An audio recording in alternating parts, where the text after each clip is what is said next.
ఇంట్లో వృద్ధాప్యంలో కానీ వయసులో ఉన్నటువంటి వాళ్ళు ఎవరికైనా సరే ఎక్కువ అనారోగ్యాలు కనుక పీడిస్తూ ఉంటే, అంటే కంటిన్యూస్గా వాళ్ళు దీర్ఘకాలికమైనటువంటి వ్యాధులతో కనుక ఉన్నట్లయితే అతి చక్కటి low cost and no cost simple remedy ఏంటంటే ఏమీ లేదు, మీ ఇంటి పరిసర ప్రాంతాలలో ఉన్నటువంటి మూగజీవులకి కాసింత వాళ్ళ చేత ఆహారం పెట్టించేటువంటి ఏర్పాటు చేయండి.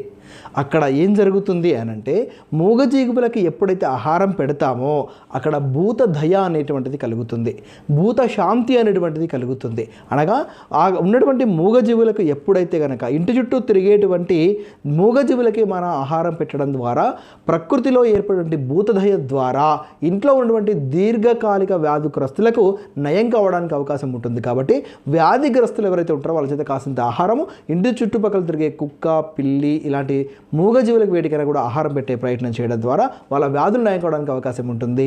జై శ్రీరామ్.